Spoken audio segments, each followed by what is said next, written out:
So I want to go back to this pre-remedy state. And what we'll often find with people is that emotionally that they're irritable and impatient and intolerant, or they're really anxious and wired and fired up. Yep.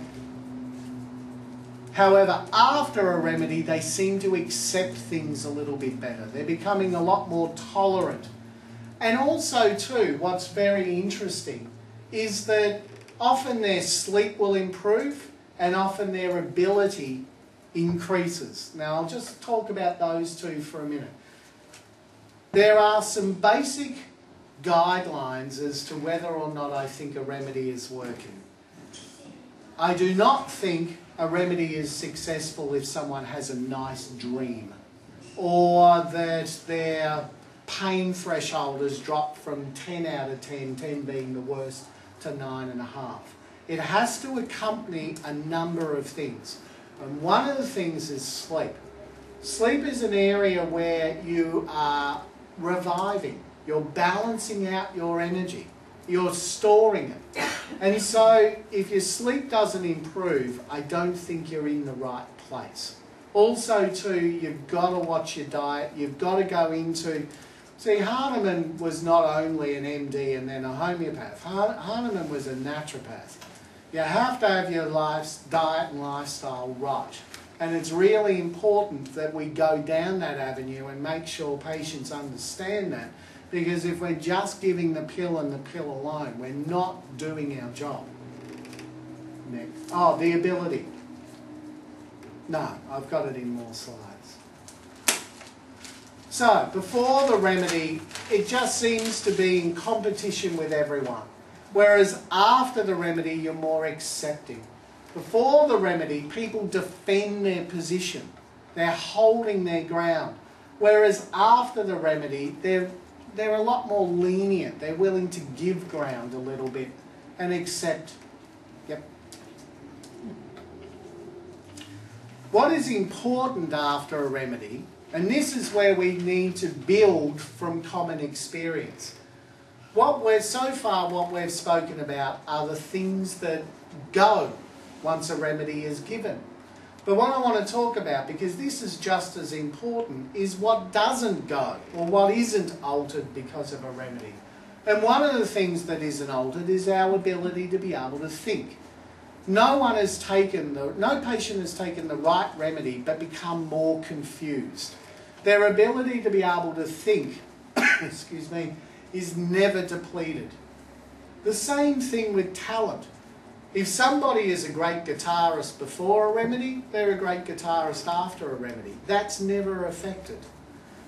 Things like love and understanding, the emotions that or the positive emotions that you feel for your family and friends, that never changes with a remedy. Nor too does your ambition or your enthusiasm for life, your drives. None of those change under a remedy. In fact, they're kind of more enhanced because you don't have the fear or the hostility weighing you down. So there are some things that the remedy simply doesn't touch. Now, the reason that I'm highlighting this is because it's really important to acknowledge this, that artists don't lose their artistic talent, or guitarists stop forgetting how to play. All of these things that we've just spoken about remain because the remedy doesn't work at this level. And this level, this creativity, this ability to be able to think, this ability to be able to think outside of ourselves is what I'm calling the soul. This is what we are. This is what we take with us. What I'm saying is that I'm going to go completely against the soul of remedies, touching the patient's soul, doing this kind of stuff. I just don't believe it's true. I don't believe that remedies touch that very core, that spiritual core of who we are. It works on something different to that. Because if I give you a remedy and your arthritis is improved, and I'm touching your soul, then we also have to work backwards and say that it's your soul that's got the arthritis, or that's the soul that's giving you the arthritis. But so, your soul doesn't cough and wheeze its way through life. It's got nothing to do with that. And we're touching something that is a physical energy, something that is a vital force that is there to animate the body, that's there for the body. Because whatever affects the vital force affects the body. But we know through, say, people that have these experiences where they die and go to heaven for 15 minutes and come back. We know through those experiences that this sort of vital force stuff, they don't take their arthritis with them, and they don't take their cancer with them. They leave that sort of heaviness behind. And in many ways they're quite upset that they have to go back into that kind of thing, and it's all a bit draining. So there are two forces that are within us. There is our creativity and our soul, our ability to be able to think outside of ourselves. But there's also a very, look, I'll call it a pre-physical energy. It's fine enough so we can't see it, but it's too gross to not be linked to the material world.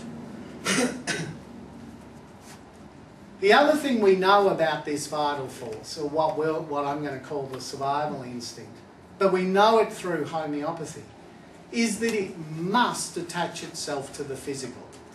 Its whole purpose is to either animate where physical form allows it to animate, or inhabit with inorganic substances where the physiology is just not capable of animated life. And I won't go into that. That's part of what we left out of Soul and Survival, because every time I wrote it in, and about 4 or 5 people would read it and go, huh?